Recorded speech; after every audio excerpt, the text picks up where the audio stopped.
Panorama Sardo, in collaborazione con Cofimer, il primo consorzio di garanzia collettiva fidi a sostegno del terziario, in Sardegna. Con Remosa, l'energia green del futuro è di casa.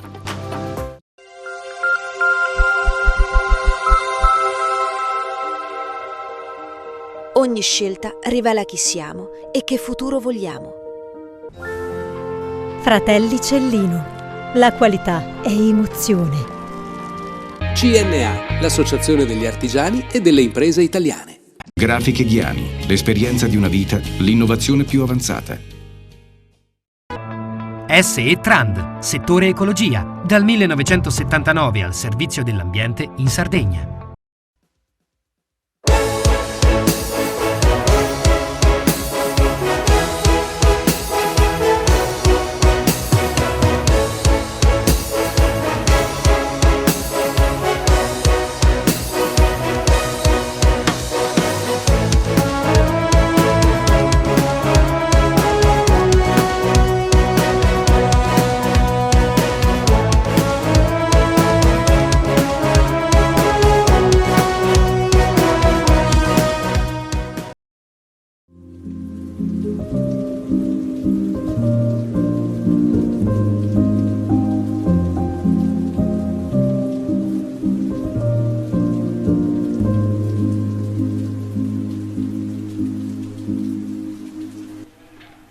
Nel fine settimana, nella facoltà di economia del capoluogo, è stato presentato il 33esimo rapporto sullo stato di salute della nostra regione, annualmente curato dalle università di Cagliari e Sassari.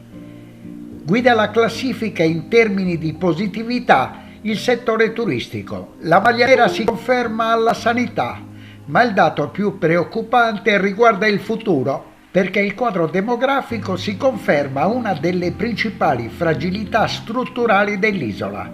Il rapporto Krenos evidenzia che nel corso del 2025 la popolazione residente è diminuita per il 15° anno consecutivo. Al 1 gennaio del 2026 sono risultati 8.000 residenti in meno rispetto all'anno precedente. La causa principale resta il forte squilibrio tra nascite e decessi. In Sardegna si registra il valore più basso dell'intera serie recente. Il tasso di natalità è sceso a 4,1 nati ogni 1.000 abitanti, contro i 6 dell'Italia, che a sua volta resta il paese con la natalità più bassa dell'Unione Europea. Sulle prospettive di crescita della Sardegna, in termini economici, pesano alcune minacce. Tra queste il mercato del lavoro, che rallenta e presenta forti limiti in termini di età anagrafica degli occupati. Crescono le difficoltà nelle esportazioni e nell'impatto con l'intelligenza artificiale. Del turismo, che continua a crescere con numeri a doppia cifra, e vede anche un cambiamento nella composizione. Aumentano gli stranieri, aumentano moltissimo, sono più della metà delle presenze sono adesso stranieri, con però delle tensioni che sono associate a questo modello di sviluppo orientato sul turismo. La più evidente è quella legata alle difficoltà all'accessibilità abitativa. Un aspetto che ha fotografato il rapporto Krenos quest'anno è la grande crescita dei prezzi, sia dei canoni di locazione che dei prezzi di vendita, che rendono in realtà per i residenti, creano una tensione tra quello che è un modello di sviluppo che porta sicuramente benessere dal lato, porta delle difficoltà per chi vive in Sardegna. Altri aspetti importanti che si vedono sono quelli del mercato occupazionale, che a fronte di una riduzione della popolazione numerica continua a vedere una crescita degli occupati. L'aspetto più preoccupante da questo punto di vista è che noi ci aspetteremmo che una crescita dell'occupazione vuol dire più giovani che trovano lavoro. In realtà in Sardegna come in Italia questa crescita dell'occupazione è in realtà in larga parte trainata dalla fascia di età più grande, cioè le persone over 65. Perché questo succede? Perché le persone ritardano la loro transizione verso la pensione. Quindi noi abbiamo una larghissima parte dell'aumento dell'occupazione che ci fa pensare a un andamento positivo, che in realtà è legato al fatto che abbiamo più lavoratori di età avanzate. Ora, in questo contesto una grande difficoltà è quella legata alle prospettive di sviluppo della Sardegna. La più chiara, la più evidente, quella che viene fotografata in questi ultimi 3 rapporti, ma anche prima, è quella legata alle difficoltà di trovare capitale umano. Siamo in un periodo in cui ci sono molte sfide, il cambiamento tecnologico, il rapporto di sostituzione tra l'intelligenza artificiale e i lavoratori. La Sardegna ha una carenza cronica di laureati, di scienziati, di ingegneri. Bisogna capire dove reperire queste risorse che ci servono per garantire il nostro futuro. Il rapporto ha dedicato particolare attenzione a questo aspetto e ha disegnato delle indagini sui sardi emigrati per capire quale sarebbe la loro disponibilità a rientrare in Sardegna, e si vede che in realtà una domanda latente di rientro in Sardegna esiste. Quindi esiste la possibilità di invertire la polarità del nostro processo di sviluppo, aumentando la nostra attrattività complessiva. Attrattività vuol dire più servizi, vuol dire migliore efficienza dei servizi sanitari, vuol dire politiche del lavoro, vuol dire in realtà cercare di rendere la Sardegna un posto attrattivo sia per chi ci vive, sia per chi potrebbe potenzialmente rientrare. Il nodo più grande che rilevate nel 33esimo rapporto riguarda la sanità. Sì, la sanità non soltanto in quest'anno ma anche negli anni precedenti è chiaramente un servizio pubblico in difficoltà, si vede dai numeri, dalla pressione sul servizio sanitario rappresentato dal tasso di rinuncia alle cure che è sempre il più alto in Italia, da una presenza una pressione molto forte sui medici di medicina generale che hanno molti più pazienti rispetto al resto d'Italia, una carenza di pediatri e in generale questa cosa si sta trasformando in una minore fiducia dei sardi verso il loro servizio sanitario nazionale. Un'indagine del CRENOS in collaborazione con l'Università Johns Hopkins fotografa questa riduzione della fiducia nei sardi verso del loro sistema sanitario e una bassa percezione di quella che è l'adeguatezza delle risorse a disposizione. È chiaramente uno dei settori prioritari di intervento. Rapporto CRENOS 2026, ospite d'onore Alberto Cellino, che rappresenta un'azienda che fa internazionalizzazione, e con lui vogliamo riflettere su quanto ci ha detto il coordinatore del progetto. C'è poco spazio per chi non è qualificato nel lavoro.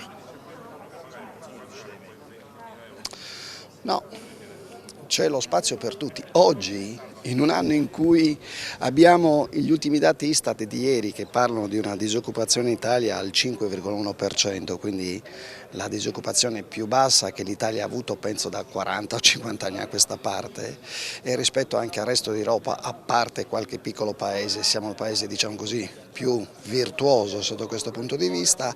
È sintomatico però questo dato perché fa capire che c'è, nonostante la bassa natalità eccetera, c'è una grande esigenza di personale qualificato e non qualificato, e chi non è qualificato è dovere delle imprese oltre che delle istituzioni di creare formazione, ed è il motivo per cui oggi sono qui, perché è un argomento estremamente sensibile, è un argomento che a tutte le imprese italiane e non solo, e sarde in modo particolare, è un argomento estremamente delicato perché dobbiamo pensare al futuro.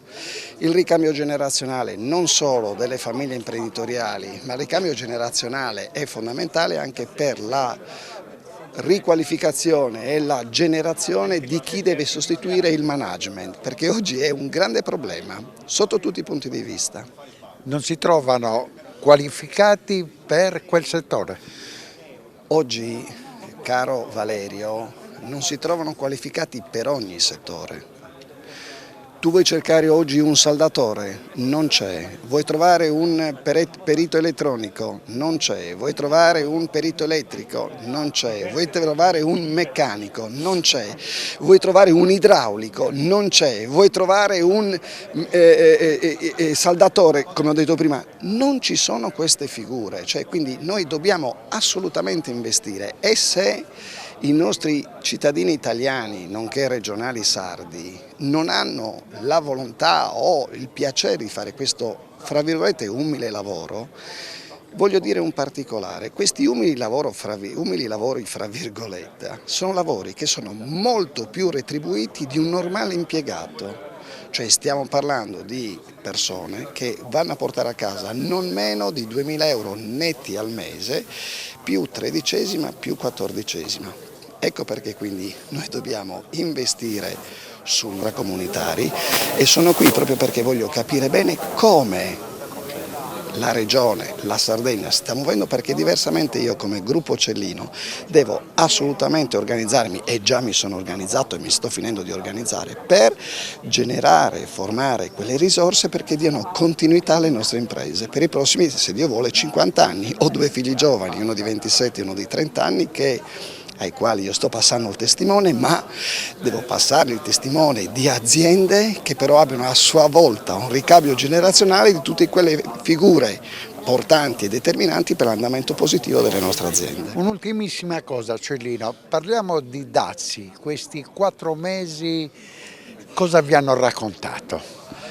Caro Valerio, i dazi rispetto a quello che è il disastro dal punto di vista logistico che noi stiamo vivendo oggi con l'approvvigionamento delle materie prime è bestiale. Cioè il dazio, bene o male, noi già prima lo pagavamo, ci siamo più o meno allineati, o meglio, siamo allineati intorno al 13-15%, né più né meno, ma già noi prima lo pagavamo, quindi a livello esportativo non ha creato problemi. Oggi quello che sta creando enormi problemi è questa guerra giù nel Medio Oriente che sta bloccando, come ben sappiamo, quantità di navi esagerate, laddove oggi i noli sono schizzati di un buon 40-50%, e in più al costo del nolo è aumentata l'assicurazione che le compagnie di assicurazione fanno pagare agli armatori per poter viaggiare su certi paesi. Quindi oggi una regione come la Sardegna, noi che siamo importatori, noi movimentiamo circa 5 milioni e mezzo di quintali di merce all'anno, la stragrande maggioranza è importata. Per noi fare logistica e approvvigionare la Sardegna regolarmente di materie prime è veramente molto difficile. La Sardegna continua a cresce nell'ultimo anno così come è cresciuta nei 3 anni precedenti, però la ragione di questa crescita è differente, perché mentre negli anni precedenti avevamo la ripresa rispetto a quello che è avvenuto l'anno della pandemia, abbiamo avuto il più grande programma di intervento pubblico per la ripresa dell'economia dopo la pandemia, nell'ultimo anno la Sardegna cresce in ragione a quello che avviene in un settore che è il settore turistico. Quindi crescono gli arrivi, crescono le presenze, i turisti vogliono scoprire la Sardegna anche nei mesi che non sono solamente i mesi dell'estate, quindi arrivano in Sardegna in autunno, arrivano più in Sardegna anche nei mesi invernali e quindi ci danno dei dati che sono interessanti, perché ci dicono che la Sardegna è interessante non soltanto per il mare, per la costa, ma è interessante per la sua cultura, è interessante anche per la qualità della sua vita. E questo porta tutto ad un discorso più ampio, che è quello che noi ci siamo posti in questa edizione del rapporto. Che cosa dobbiamo fare per rendere questa terra più attrattiva? E in effetti quest'anno abbiamo scelto di focalizzare la nostra attenzione con 4 analisi specifiche che hanno guardato a questa tematica. L'abbiamo fatto con nodi, abbiamo condotto una survey su con un campione di 1000 persone che includeva sia sardi che non vivono in Sardegna, sia non sardi che vedono la Sardegna come una potenziale terra dove scegliere dove stare. E abbiamo rivolto loro alcune domande cercando di capire le loro scelte, e quindi ci hanno portato alcuni elementi che sono nuovi, alcuni li conoscevamo. Ci dicono che sarebbero disposti anche a rinunciare a una parte del loro salario pur di vivere a Cagliari, e questa è una notizia importante, non tanto per vivere in altre parti della nostra regione, ma sono maggiormente interessati non tanto a quanto avviene soltanto nel mercato del lavoro, sono interessati a quelli che sono i servizi pubblici. Soprattutto sono preoccupati il rallentamento in qualche modo nel processo decisionale è dovuto anche alla non fiducia nel sistema sanitario, e questa non fiducia è stata rivelata da un'altra indagine apposita che abbiamo condotto sull'intera popolazione nazionale, e quindi abbiamo potuto valutare qual è la sfiducia dei sardi rispetto agli abitanti delle altre regioni italiane, e i sardi sono più sfiduciati rispetto agli abitanti delle altre regioni, sono più sfiduciati perché appunto, e quindi lo vediamo nei dati di rinuncia alle cure, che continuano a essere ancora dei dati molto problematici. Dal 2017 siamo la regione che ha una percentuale di rinuncia alle cure che è la più alta in Italia, continua a essere così, nonostante la spesa sanitaria sia aumentata, e sia aumentata maggiormente rispetto all'aumento di quanto avviene in media nel nostro paese. Quindi abbiamo un problema di prestazioni sanitarie, abbiamo una spesa che aumenta, ma abbiamo un numero di medici che comunque si contrae, un numero di pediatri che si contrae, un numero di pazienti per medico, per pediatra che è più alto rispetto alla media nazionale, e quindi abbiamo una fotografia che rivela una crisi del sistema sanitario alla quale è importante mettere mano per diverse ragioni. Un altro dato importante è quello che ci rivela il mercato del lavoro, perché noi abbiamo una contrazione della popolazione, abbiamo una contrazione della componente inattiva della popolazione che è spiegata sia da un aumento dell'occupazione ma anche da un aumento della disoccupazione, quindi abbiamo due tassi che aumentano contemporaneamente. Quando andiamo a vedere che cosa avviene all'occupazione, noi vediamo che questo incremento è sostenuto dalla componente anziana della forza lavoro, cioè dalla permanenza nel lavoro della componente anziana, non dall'entrata al lavoro dei giovani, e questo è un altro dato importante.